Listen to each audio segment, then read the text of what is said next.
வணக்கம் உறவுகளே, நான் உங்கள் ஜீவனா. என்னோட சேனலுக்கு யாராச்சும் புதுசாக வந்திருந்தீங்கன்னா ஒரு லைக் அண்ட் சப்ஸ்கிரைப் பண்ணிவிடுங்க. வாங்க நம்ம வீடியோக்குள்ளே போகலாம். இன்றைக்கி இந்த வீடியோவில் வந்து எதை பற்றி பார்க்க போகிறீங்கன்னா பச்சை மிளகாய் சட்னி தான் பார்க்க போகிறீங்க. அதாவது நாங்கள் சம்பல் சொல்லுவோம், சம்பந்தி, ஒவ்வொருத்தர் ஒவ்வொரு இடத்துக்கு ஏற்ற மாதிரி சொல்லுவாங்க. இது வந்து நாங்கள் பச்சை மிளகாய் சம்பல் தான் சொல்லுவோம். வாங்க நம்ம வீடியோக்குள்ளே போகலாம்.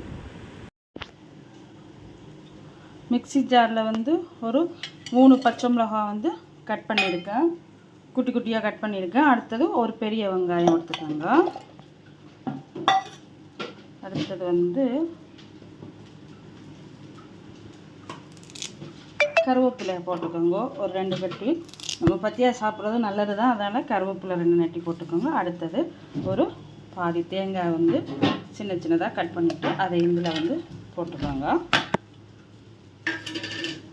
இதுக்கு தேவையான அளவு சால்ட் போட்டுக்கோங்க. போட்டு இதை வந்து நல்லா மூடி அரைக்கலாம். வாங்க, இதில் வந்து சும்மா அரையுங்க. அரைச்சிட்டு ஒரு அரை டம்ளர் அளவு தண்ணி ஊற்றி மறுபடி மூடி அரைக்கலாம். வாங்க, நிறைய அரைச்செடுத்து ஒரு பவுலில் வந்து ஊற்றிக்கோங்க.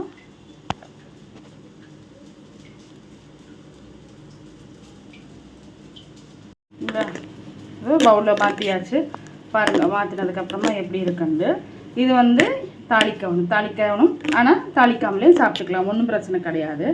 பாருங்கள், சூப்பரான ஒரே நிமிஷத்தில் வந்து சட்னி வந்து ரெடி ஆயிடுச்சு. நம்ம இனி தோசை, இட்லி, அதுவும் ஒயிட் சாதத்துக்கெல்லாம் உண்மையாகவே அவ்வளோ சூப்பராக இருக்கும் உறவுகளே. மாதிரி கஞ்சி குடிக்கிறதுக்கும் இந்த மாதிரி சட்னி அரைச்சி நீங்கள் சைடிஷாக வந்து நீங்கள் சாப்பிட்டு பாருங்கள். உண்மையாகவே உங்களுக்கு வேறு எந்த சைடிஷுமே தேவைப்படாது. அவ்வளோ அருமையான ஒரு சட்னி தான் இது.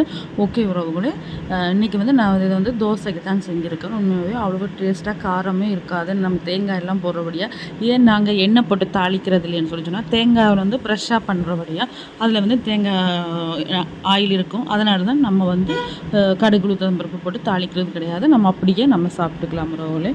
உங்களுக்கு இந்த வீடியோ பிடிச்சிருந்தா லைக் பண்ணுங்கள், ஷேர் பண்ணுங்கள், கமெண்ட் பண்ணுங்கள். மறக்காமல் சப்ஸ்கிரைப் பண்ணி பெல் பட்டனை அழுத்தி விடுங்க உறவுகளே. நான் இன்னொரு வீடியோவில் வந்து நான் உங்களை மீண்டும் சந்திக்கிறேன். எனக்கு இதே போல் உங்களுடைய அன்பும் ஆதரவையும் கொடுங்க உறவுகளே. நன்றி, வணக்கம்.